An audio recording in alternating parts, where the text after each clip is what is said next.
Yes, good morning students. Myself Deepak Verma, Assistant Professor ABST Government College Nimbahera. तो final account अपने chapter चल रहा है, इसको एक मोटे मोटे तौर पे अपन ले रहे हैं। देखो प्रैक्टिस आपको करनी है, आपके पास जो भी बुक है किसी भी राइटर की, सभी बुक सभी अच्छी होती है। आपको जो भी चीज़ मैंने पढ़ाया ट्राई उसके क्वेश्चन करने हैं। अगर मैंने आपको थ्योरी बताई तो उसको अच्छे से पढ़ना है। अगर मैंने आपको कोई ट्रेडिंग अकाउंट के बारे में बताया तो उसके क्वेश्चन सॉल्व करने हैं, क्योंकि 40-40 मिनट लगते हैं बोर्ड पे। तो वो एक इस पॉसिबल नहीं है कि इस पे लेंगे अपन क्वेश्चन टुकड़ों में, लेकिन अभी इस तरह से नहीं है उस पर अपन जनरल करें। तो आप प्रॉब्लम करो, प्रॉब्लम फेस को अपन ज़्यादा प्रॉब्लम जो आएगी उसको अपन करेंगे। तो इसी क्रम में देखिए अपने फाइनल अकाउंट में ट्रेडिंग अकाउंट तक मैं आपको बता चुका था। अब profit and loss accounts, what is the mean of the profit and loss accounts under income statement regarding prepare of the final accounts. We prepare profit and loss account for computation of net profit on for a specific periods, not on a specific date, for a specific periods regarding ended of 6 month, generally for year ending, ये word होता है यहाँ पे। तो एक अंतिम खाते बनाते समय इनकम स्टेटमेंट के अंदर हम प्रॉफिट एंड लॉस अकाउंट का निर्माण क्यों करते हैं, ताकि एक निश्चित समयावधि का लाभ या हानि की जानकारी प्राप्त की जा सके।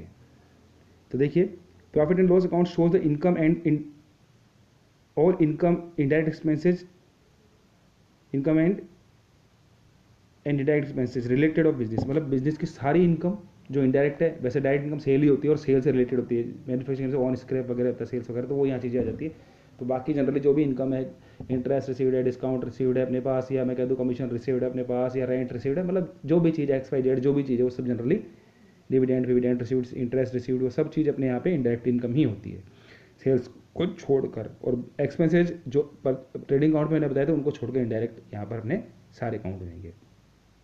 तो profit and loss account shows all income and indirect expenses and related to business. Indirect expenses include those expenses such as the administrative, selling and distribution, वो तो तेरे पास ऑपरेटिंग उससे फैक्ट्री से रिलेटेड, यहाँ सेलिंग एंड डिस्ट्रीब्यूशन से related है, administration word से related यहाँ पर जो चीज़ें होगी वो सारी चीज़ें इनडायरेक्ट रहेगी। इसका सीधा सा मैंने अर्थ बताया था कि इसको हम पर्टिकुलर एक चीज़ के ऊपर अलोकेटेड नहीं कर सकते हैं।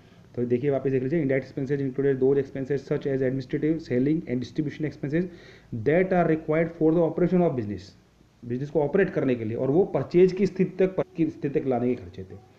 Profit and loss accounts provide net profit earn, sorry हाँ, profit provided net profit earn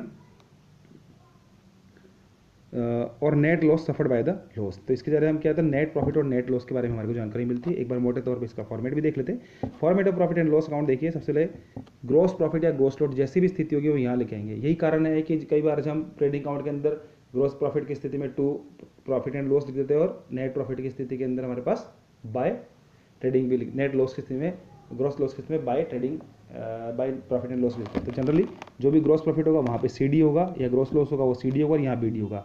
अगर यहाँ पे ग्रॉस प्रॉफिट है तो बाय ग्रॉस प्रॉफिट BD, और अगर ग्रॉस लॉस है तो to gross loss BD, brought down, वहाँ कैरिड डाउन और यहाँ ब्रॉड डाउन, जैसे भी दोनों में से एक ही स्थिति होगी, क्योंकि या तो लॉस होगा ग्रॉस या लॉस होगा प्रॉफिट होगा ग्रॉस, मतलब ग्रॉस प्रॉफिट या ग्रॉस लॉस।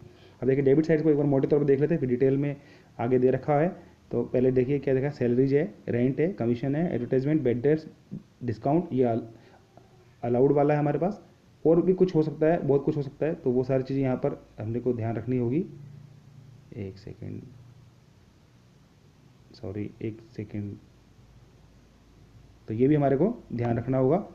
इसी तरह से कि इंडायरेक्ट एक्सपेंस की कोई लिमिटेड नहीं है कि जो एडमिनिस्ट्रेशन से है अलोकेटेड नहीं हो सकते पर्टिकुलर, वो सब चीज़ें यहाँ पर इसमें आ जाएगी। एक एग्जांपल देने की कोशिश की गई है, बाकी आप खूब सारे एक्शन कर चुके हैं, आप खुद भी जानते हो कि कौन सी डायरेक्ट है, कौन कितनी लिस्ट होती है, तो इनकी कोई पर्टिकुलर लिस्ट नहीं है, हमें पहचानना है कि एडमिनिस्ट्रेट लेवल का ये कर देना है।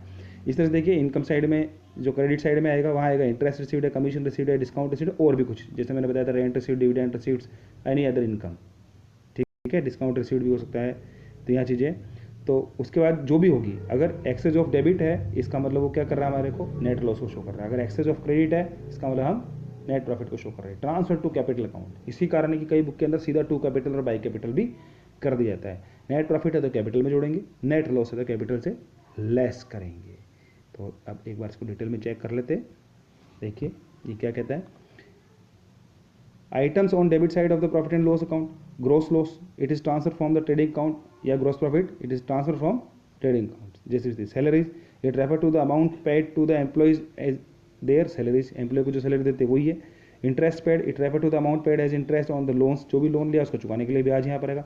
It refer to the amount paid as the commission to the agents, agent को जो कमीशन दिया वो यहाँ पर होगा. ट्रेड एक्सपेंस है, जो भी ट्रेड लोग कई बार ये सब बड़ा कंफ्यूजिंग वर्ड होता है बच्चों के लिए.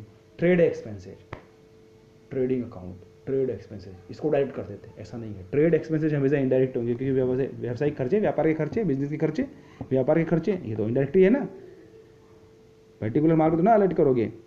तो it refer to the amount spend on the various number of the small but importance expenses related to business. देखिए कंटिन्यू दे रखा आगे और अपने को, तो कंटिन्यू में देखिए इसी को. Printing and stationery it refer to the amount of the spend of the printing of the bills, invoice, registers, files, letters, heads, extra and other etcetera. Advertisement में it refer to the amount of the spend for the attracting the customers to buy the products, खरीदने के लिए जो भी advertisement करेंगे वो सब आएगा. बैड डेब्ट्स, अब उधार माल बेचा गया डेटर से वो पैसा नहीं मिलेगा, तो देखिए it refer the amount which is not paid by the debtors to whom to goods were sold on credit. तो देखिए इसको थोड़ा डिटेल में ले लेते हैं. Bad debts means the amount is not received up to the end of the year और on specific periods from the debtors and not receivable in the futures.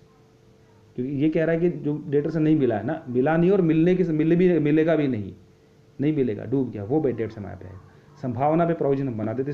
Discount it refer to the amount of is deduct which is reduce from the list price of the goods. तो जो बेचने के लिए जो generally discount allowed होता है कि हम माल बेचते तो उसके ऊपर हम कैश डिस्काउंट देते, वो है यहाँ पर तात्पर्य रिलेटेड इससे. इसी के देखिए अपने पास क्रेडिट साइड में और दे रखा है, और भी डेबिट साइड में बहुत कुछ हो सकते हैं, एक मोटे तौर पर बताने की कोशिश की है. ग्रॉस प्रॉफिट, यहाँ डेबिट साइड में ग्रॉस लॉस था, यहाँ ग्रॉस प्रॉफिट है. It is transfer from the trading account. Interest received it refer to the amount received as the interest on investment. कहीं पे भी इन्वेस्टमेंट किया तो वहाँ से पैसा आएगा, चाहे वो डिविडेंड के नाम से भी आ सकता है या इंटरेस्ट के नाम से. तो डिविडेंड होगा तो dividend is not interest, dividend received is income. ठीक है. कमीशन रिसीव्ड, एक कंपनी के लिए डिविडेंड पेड होता है तो वो खर्चे वाली स्थिति होती है, लेकिन वहाँ पर भी मैं बता दूँ आपको, कंपनी के लिए डिविडेंड खर्चा नहीं है, वो एप्रोप्रिएशन ऑफ प्रॉफिट है एक तरह से. तो देखिए वो जब आएगा कंपनी का, जब देखेंगे, फिलहाल नॉर्मल बात कर रहे हैं अपन, तो यहाँ पे डिविडेंड इनकम ही है. Commission received it refer to the commission earned by the business is giving business to others. तो कमीशन जब हमने किसी और के लिए काम किया तो वहाँ से हमारे पास जो सेवाएं दी उसके लिए कोई हमारे पास मिला है, हमारे को मिला है. देखिए वापस ले लीजिए इसको एक बारी. It refer to the commission earned by the business for giving business to others, कि अदर बिजनेस के लिए हमने कुछ भी दिया है तो उसके बदले हमें कमीशन मिला है, चाहे माल बेचा है किसी और बिजनेस का या हमारे कहीं सेवाएं दी, तो वो चीज़ें होगी. Importance of the profit and loss account है. अब देखिए इंपॉर्टेंस भी देखिए इसका. इंपॉर्टेंस क्या है, it provide the information about net profit earn और net loss suffered by the loss. भाई स्पेसिफिक पीरियड के अंदर तो नेट प्रॉफिट हुआ है, नेट लॉस हुआ वो बताएगा. It help in the determining the whether the business is the being run efficiently और not by comparing the profit and loss account of two accounting periods. 2 वर्षों की तुलना में बता सकते हैं कि कौन सा बढ़िया और कौन सा अच्छा नहीं, और वो कारण ढूंढ के दूर करने की कोशिश करेंगे. It help to the effective control step by the analysing the various expenses listed in the profit and loss accounts of the current year with the that the previous years. हम इस साल पे पर्टिकुलर मद के खर्चों को अगले साल से या पिछले साल के खर्चों से चेक कर, अगले साल से नहीं मतलब पिछले साल से 2 या में देखते हैं कि कौन सा बढ़ रहा है घट रहा है, कंट्रोल कर सकते हैं, वो चीज़ें होता है. It allow to the estimation of the profit and loss profit for the coming years by the compare the profit and previous years, कि पिछले वर्षों के आधार पे हम ये भी पता लगा सकते हैं कि कितना प्रॉफिट हुआ है या कितना लॉस हुआ है. एक छोटा सा इस पर एक और चीज़ लगेगा, मैन्युफैक्चरिंग अकाउंट देख लीजिए. ये एक मैन्युफैक्चरिंग फर्म या प्रोडक्शन से रिलेटेड होता है, वही बनाती है, तो इस पर ज़्यादा डिस्कस नहीं करके इसका थ्योरी पढ़ के फॉर्मेट खत्म कर देंगे. It is a special account which is the prepared only when the business is engaged in the manufacturing of the goods. Second है, it provides the cost of the goods manufactured during the given accounting periods. ठीक है. It case the manufacturing account should the preparing periods of the prepare of the trading account and profit and loss account. तो एक बार इसको देख लीजिए. इसमें profit मतलब ये एक निर्माण वाली संस्था बताते हैं जो रॉ मटेरियल खरीदती है और उसको फिनिश गुड में कन्वर्ट करती है. तो इसे स्टॉक 3 स्थिति में मिलता है, फिनिश गुड्स, रॉ मटेरियल और वर्क इन प्रोग्रेस. तो ये देखिए अपने पास दे रखा है अपने को यहाँ पे, वही बाकी सही है. Manufacturing account for the period ending या स्पेसिफिक पीरियड, मतलब कहने का तात्पर्य ये मैन्युफैक्चरिंग अकाउंट वो फर्म बनाती है जो फिनिश गुड्स नहीं परचेज करती. अब तक जो हम परचेज कर रहे थे ट्रेडिंग में वो हमने खरीदा था, अब ट्रेडिंग में यहाँ का बैलेंस जाएगा, जो भी बिजनेस का होगा, cost of production of finish goods, ये वहाँ जाएगी. क्यों जाएगी? क्योंकि माल को बनाने की लागत ये लग गई हमारी, तो माल को बनाने में कॉस्ट ऑफ प्रोडक्शन को कंप्यूट करने के लिए जनरली ये बनाया जाता है. और यहाँ का मतलब हम डायरेक्ट बेचने के लिए माल नहीं खरीदते, हम पहले माल खरीदते हैं, उससे हम एक किसी प्रोडक्ट का निर्माण करते हैं और फिर उसको बेचते हैं। तो उस निर्माण करने के प्रोडक्ट की लागत निकालने के लिए अकाउंट बनाया जाता है। फिलहाल मोटे तौर पे आपको यही समझना है, इसलिए मैंने इस पर कहा था कि इस पर ज़्यादा डिस्कस नहीं करेंगे। तो ये अपने को एक बार इसको ऑब्जेक्टिव में देख लीजिए, ये दे रखा है अपने को। सबसे पहले हम क्या करेंगे, इसके अंदर देखेंगे ये to work in progress opening, कोई to raw materials consumes, raw material consumes का मतलब ओपनिंग बैलेंस है क्लोजिंग। मान लो हमारे पास 5,000 का माल पड़ा था, 10,000 का खरीदा, 15 हो गए, और 6,000 का हमने अभी भी एंड में पड़ा था, 9,000 यहाँ पे आएगा raw material consumes, work in progress हमारे पास पड़ा होगा। और a purchase of raw material, add purchase of raw materials, वो चीज़ अपने पास यहाँ आ जाएगी। Less closing stock of raw materials, ये सारा करने के लिए डिटेल में बता चुका हूँ, इस तरह से आएगा। To direct wages, direct expenses, factory overheads जो भी आएंगे सभी आएंगे। By work in progress closing stock है तो यहाँ आ जाएगा, बाय सेल ऑफ स्क्रैप है तो वो यहाँ आ जाएगी। और इस तरह से जो डिफरेंस आएगा वो कॉस्ट ऑफ प्रोडक्शन होगा, मतलब इसका हमेशा डेबिट बैलेंस का टोटली ज़्यादा होगा, और excess of debit on credit जो यहाँ पर रहेगा फाइनल एंड में वो होगा cost of production, that is transfer to trading account. इस स्थिति में हमारे पास परचेज नहीं होगी, कम से कम इस रिगार्डिंग में जो प्रोडक्शन यहाँ पे प्रोडक्ट यहाँ पे प्रोडक्शन किया जा रहा है। जनरली ये नहीं पूछा जाता है, लेकिन एक जानकारी था, पार्ट ऑफ द सिलेबस, इसलिए इस पर डिस्कस किया है हमने। तो वीडियो देखने के लिए बहुत बहुत धन्यवाद, थैंक यू वेरी मच।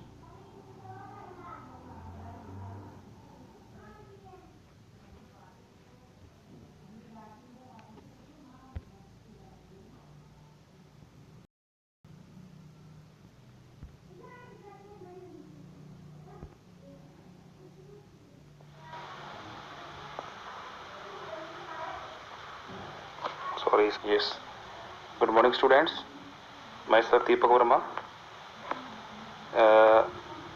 पिछले वीडियो में मैंने आपको बताया था कि क्या खुल गया है,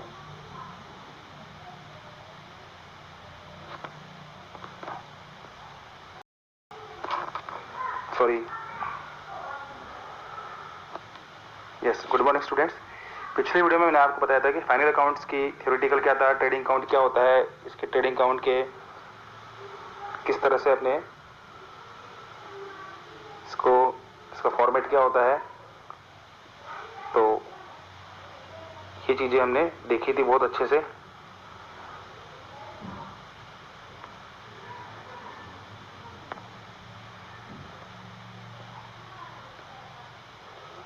तो ये देखिए ट्रेडिंग अकाउंट का फॉर्मेट हमने अच्छे से एक्सप्लेन कर लिया था।